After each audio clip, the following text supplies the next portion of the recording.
Společnost Lanos se zabývá prodejem a montáží stavebního kování geze, dveřní zavírače, kováním pro posuvné dveře a skládací dveře, mechanickým otevíráním pro okna, automatické a posuvné dveře, odvodem tepla a kouře pro únikové cesty. Představujeme pana Václava Loukotu, jednatele společnosti Lanos. Vážený pane Loukoto, mohl byste představit vaši společnost? Naše společnost působí na českém trhu od roku 1996 a jak už bylo řečeno, zabývá se vlastně stavebním kováním, což je poměrně široký pojem.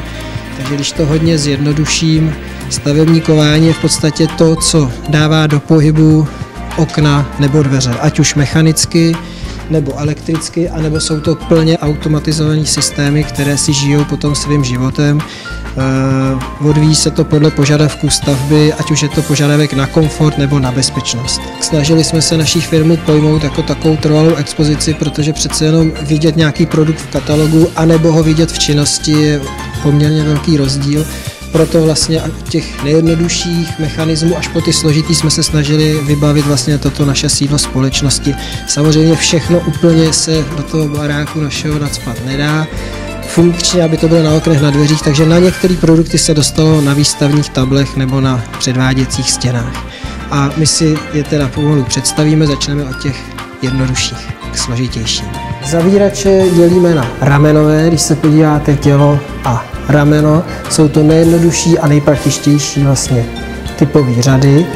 Potom vlastně se zavírače ještě vyrábí ve verzi s lištou, to znamená, že tam není vlastně to rameno, které jsme viděli před chvílí. Používají se do interiérů, kde se dbá hlavně i na design, aby tam vlastně nebylo to rameno. Samozřejmě něco za něco, vypadají líp, ale jsou trošku taky dražší, protože to technické provedení uvnitř musí vlastně dostat podstatně jiného pákového rozložení ramene anebo lišty. Tak, když se podíváme k oknům, zase na ty nejjednodušší mechanismy, existují vlastně otvírače ventilací, když máme okno, který je někde vysoko, ke kterému se nedá došáhnout, tak vlastně použijeme buď to mechanismus, točíme klikou, okno se nám otvírá, anebo vlastně úplně zjednodušeně pákou otevřeme a zase zavřeme. Samozřejmě tu páku máme pak umístěnou někde, kde je dostupná a ty mechanismy, kterými se k němu dostane, se používají různý bovdeny, kloubový ložiska a tyče. Pak vlastně se můžeme podívat na ovládání oken, například elektricky, kde uvnitř profilu je kovaný skrytý motor, zase aby designově nebyl zbytečně další prvek na oknech. Takže ty motorové ovládání oken se pak liší na zase ventilačky, což je jakoby pro náš komfort, anebo je to požadavek bezpečnostní.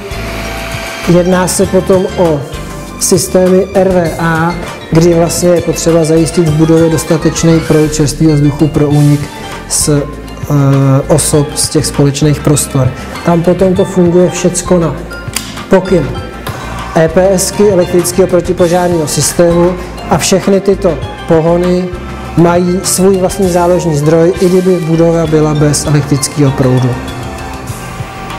Posuvní kování se zase odlišují od požadavků zákazníka, to znamená na nějaké lehké interiérové dveře se používá posuvní kování třeba na 30 kg křídílko, potom máme složitější na 120 kg křídlo posuvní, můžeme vlastně potom postupovat dál podle váhy nebo bezpečnostních nebo protipožárních požadavků až do váhy křídla 650 kg.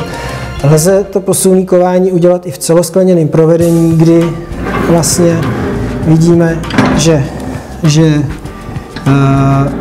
je to poměrně, buď se to může nechat jako designový prvek, anebo se to potom dá zakrýt. U těch celoskleněných prvků máme potom celé interiérové stěny, které se skládají jak z pevných polí, tak například z kyvných dveří, kdy vlastně potom tyto dveře fungují včetně zavírače a jsou teda různý prvky včetně zámků.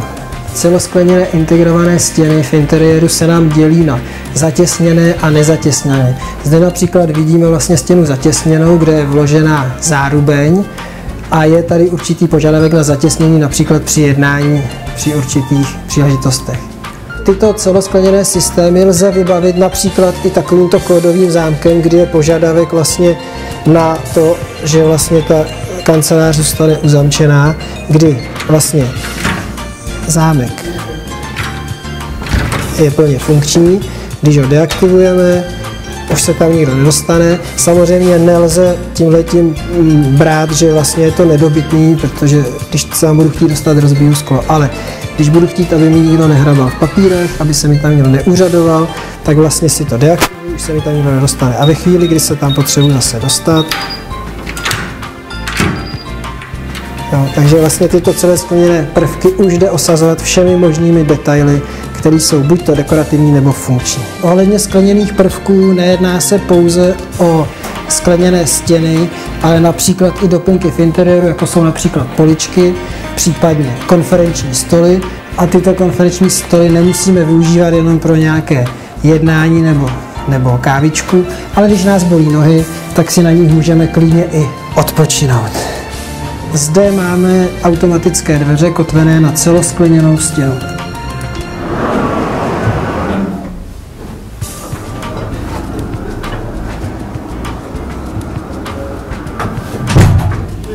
Jakou podporu poskytujete svým odběratelům? Celá naše firma je pojatá jako trvalá expozice, kde vlastně nejenom ty vzorky můžete vidět, ale jsou i funkční. To znamená, když někdo přijede, jsme schopni mu vlastně i demonstrovat, jak se seřizují, jak vlastně fungují. Kolikrát se stane, že zákazník přijede, vidí, že není přesně není to, co vlastně měl představu, to, co potřebuje, tak doplníme vlastně tím, co vlastně pro něj je zajímavé. Zároveň vlastně provádíme školení, a to nejenom pro montážníky, ale pro architekty a projektanty jsme vybaveni školící místností. Máme dostatečně velký sklad, aby opravdu, když na poslední chvíli zákazník vlastně se mu změní na stavbě, byl schopný vlastně si nakoupit to, co potřebuje. Zároveň jsme vybaveni dílnou, tudíž jsme schopni i složitější věci přímo při prodeji částečně rozebrat, vysvětlit, jak fungují, jak se zapojují, a vlastně fungujeme 24-hodinovým servisem neustálým pro již namontované, zrealizované stavby jako podpora servis. Mohl byste našim divákům vyjmenovat některé stavby, kde jsou vaše produkty využívány? Tak takové nejzajímavější vlastně je letiště Václava Havla, kde máme přes 50 automatických dveří. Dále je to například obchodní centrum, Čárovské centrum na Karlovo náměstí v Praze. Těch obchodních center je samozřejmě víc, ať už se jedná o Kaufland. A nejsou to jenom obchodní centra, benzínové pumpy nebo lékárny. Tyhle ty automatické například systémy se dostávají už i do bytových domů, což je vlastně taková největší zatím akce v Praze v Řepích v Laudově ulici. Pane Lokoto, já bych vám na závěr chtěl poděkovat za odpovědi na otázky, ať se vaší společnosti daří i v dalších letech. Děkuji, taky děkuji. Pro TV Stav ze Štěrbohol Jaroslav Pospíšil.